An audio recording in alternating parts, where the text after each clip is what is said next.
Bien, vamos a introducirnos como primer tema ya principal o entrando en materia, pues la aritmética, ¿no? Vamos a tener una pequeña introducción y bueno, estos van a ser los temas que se van a ver poco a poco a través de los videos y nada más los paso rápido para que los vean, ¿no? Si ya en su momento pues se irán resolviendo dudas al respecto de cada uno, algunos ejercicios de ejemplo y pues diversas cosas, ¿no? Y bien, podemos empezar. ¿Qué son los números? Bien, los números, como sabemos, son una representación simbólica de la que se apoyan las matemáticas y esta representación simbólica pues nos va a permitir facilitar el proceso de aprendizaje de la aritmética, ¿no? Como bien sabemos, la aritmética se va a basar en eso, las propiedades de los números y pues el número como tal, ¿no? Vamos a ver un poco los tipos de números que hay, sus propiedades que tienen con respecto a los demás, las operaciones básicas, etcétera, ¿no? Entonces sabemos que tienen un poquito de historia, entonces pues vamos a revisarlo un poquito rápido. Como sabemos, pues ayudaron a los primeros miembros de nuestra civilización a contar, ¿no? Que esa típica expresiones que vemos que en las pinturas rupestres, que ponen, yo que sé, un animalito, dos animalitos o una representación por palitos, que pues claramente ya era una manera de contar, ¿no? También pues los utilizaron pues como una manera de ordenar, ¿no? Lo típico de primero, segundo, tercero, ese tipo de ordenar, ¿no? Entonces a lo largo pues de la historia de lo que ha sido la humanidad pues tenemos que múltiples civilizaciones como la babilónica, los egipcios, los griegos, los romanos, pues la China antigua, los mayas, los indios y los arábicos pues han tenido su propio sistema numérico, ¿no? Entonces pues aquí en la tablita podemos ver la representación de algunos, pues como sabemos los más utilizados, incluso a día de hoy pues tenemos que los romanos, ¿no? Que son los que utilizamos por ejemplo en la cuestión de historia para representar lo que son los siglos, como el siglo I, el siglo II, el siglo III, etcétera, ¿no? Entonces hay siempre pues como una señalización se utilizan los números romanos, es un tipo de escritura numérica que se sigue utilizando. Entonces, a día de hoy, pues, como ya sabemos, pues los números se han normalizado y tenemos que los números actuales son lo que se nos rige hoy en día, ¿no? Que es el 1, el 2, el 3, el 4, el 5, el 6, el 7, el 8 y el 9, que serían como los básicos, ¿no? Ya, bueno, contando el 0 también, y ya después tenemos los que son compuestos por dos números, dos dígitos, ¿no? El 1 y el 0, el 11, el 23, el 24, etcétera, ¿no? Todos estos números, pues al fin y al cabo, pues tienen un sistema a día de hoy, que es con el que se rige en todo el mundo. Entonces, aquí en México, en Estados Unidos, en China, pues el 1 es 1, el 2 es 2, quizá no se llama de la misma manera, pero pues si lo plasmamos en una hoja o en un pues algo donde podamos pintar o inclusive en un programa de computadora, pues el 1 va a ser el 1 y va a tener el valor de 1. Después contamos con la clasificación de los números y pues como vemos parte de que la primera, ahora sí que clasificación que tenemos es pues, que son complejos, ¿no? Todos los números son complejos, ¿no? A partir de esto tenemos que hay números reales y números imaginarios. Después tenemos que son los irracionales y los racionales, ¿no? Entonces, por ejemplo, para los reales, la letra que utilizamos para representarlos es la R. Para los imaginarios es la I. Después para los racionales es la Q. La de los irracionales, pues ahorita de momento no nos interesa, ya lo veremos en su momento. Y para los enteros tenemos que es la Z, ¿no? Y los fraccionarios pues tampoco, y se entiende creo que un poco la idea principal de cuáles son los números fraccionarios, ¿no? Que pues también ahorita de momento no veremos, pero más adelante sí tendremos que tener como una breve introducción a estos números, ¿no? De todos modos ahorita va a ver como un repaso general de todo esto y pues ya en algún momento en el que se tenga que adentrar pues veremos los números, cada clasificación, ¿no? Porque por ejemplo los imaginarios sí se pueden utilizar en las matemáticas puras, pero no siempre se utilizan ahí, de hecho los vemos más en el área de la física, ¿no? Para por ejemplo la resolución de circuitos, todo eso se basa pues en números imaginarios. Ya como vemos tenemos que son los naturales, que son representados con la n. Aquí tenemos el 0 y después tenemos que son los enteros negativos, ¿no? Básicamente esa sería como la estructura básica de la clasificación. Bien, pasando un poco a lo que sería el pizarrón, tenemos que, pues para entender un poquito más lo que son los números, la clasificación como tal, pues tenemos que empezar pues por parte de los números naturales, ¿no? Como vemos es que están representados por n, y entonces vamos a tener que en todos los números naturales van a ser todos aquellos números positivos, ¿no? Entonces, ¿qué entendemos? Que n va a ser mayor a 0. Esto nos indica que vamos a tener el 1, el 2, el 3, el 4 y así sucesivamente hasta el infinito por parte de los positivos, ¿no? Entonces, como sabemos, dentro de esta clasificación tenemos que sería la clasificación de los enteros, tenemos aparte el 0, ¿no? Que sería como el centro.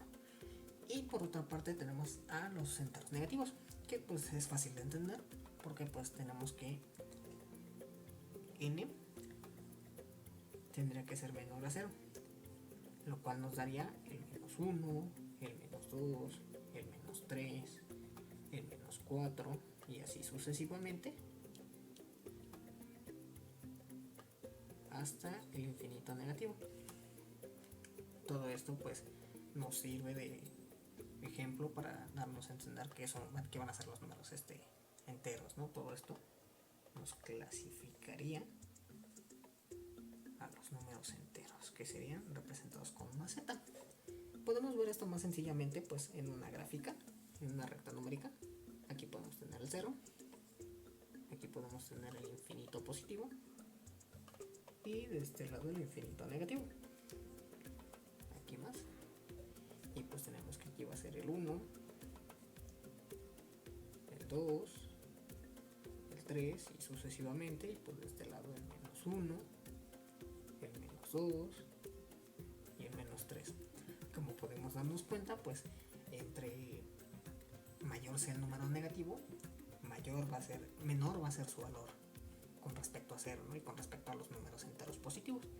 Y pues por los enteros positivos nos vamos dando cuenta que pues entre más grande es el número, pues más grande va a ser.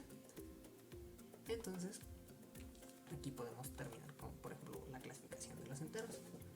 Pero pues también tenemos lo que son los números fraccionarios, ¿no? Y que los fraccionarios, pues vistos de manera sencilla,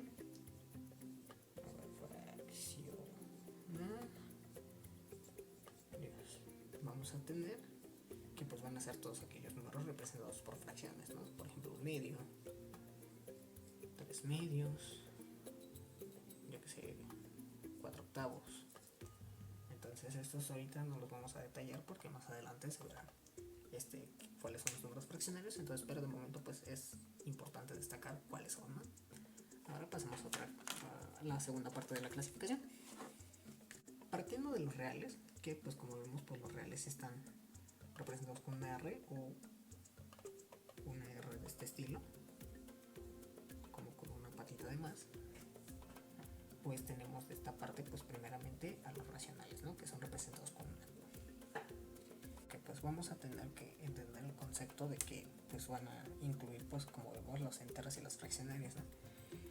Entonces de esta manera pues para entenderlos un poquito mejor vamos a acudir de nuevo a la recta, ¿vale? Tenemos que de este lado vamos a ir al infinito negativo y hasta el infinito positivo, ¿no? Entonces aquí tenemos el 0. Entonces, ¿qué es lo que pasa? Vamos a tener que entender cómo ubicarlos en una recta, ¿vale? Aquí, por ejemplo, podemos tener un medio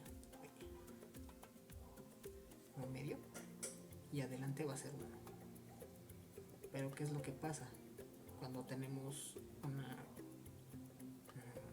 fracción, por ejemplo, 3 medios, pues nos damos cuenta que va a seguir el 2.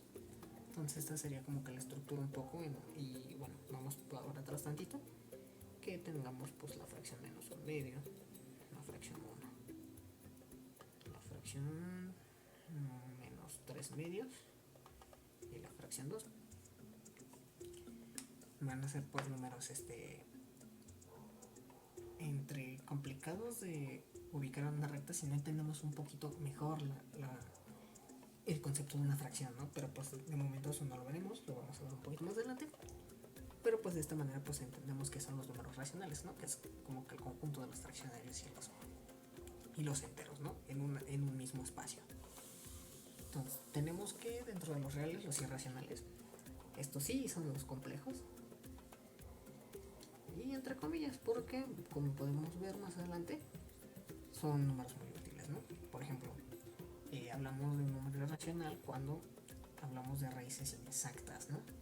Que por ejemplo podrían ser la raíz de 2, la raíz de 1 igualmente. No es cierto, la raíz de 1 no es cierto. Pues estamos hablando por ejemplo del número pi, o de una división pues, un poco como que podemos ver, ¿no? Que sería 10 entre 3. ¿Qué pasa con esta? Pues nos damos cuenta que cuando la metemos a la calculadora nos da este resultado, esto. Y este va a ser un detalle que nos importa a nosotros, porque nos indica que es periódico. Y pues la periodicidad pues va a ser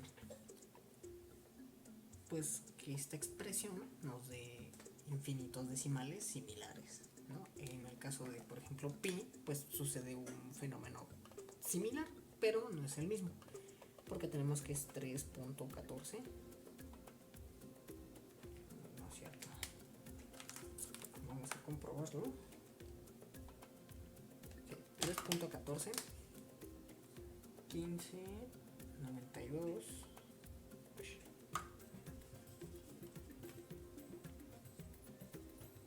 1592 y nos da un sinfín de decimales más, ¿no? Entonces de esta manera pues nos damos cuenta que los irracionales van a ser números un poco más complicados de manejar, porque pues tienen esta propiedad de los decimales, ¿no? Que son decimales muy largos, a veces interminables, o a veces que pues como vemos pueden ser periódicos, ¿no? Entonces eso abarcaría los irracionales. Y para terminar vamos a tener los números imaginarios, que estos son representados con una i. Y estos números imaginarios tenemos que, por ejemplo, en las propiedades de las raíces nos dicen que las raíces no tienen números negativos, ¿no?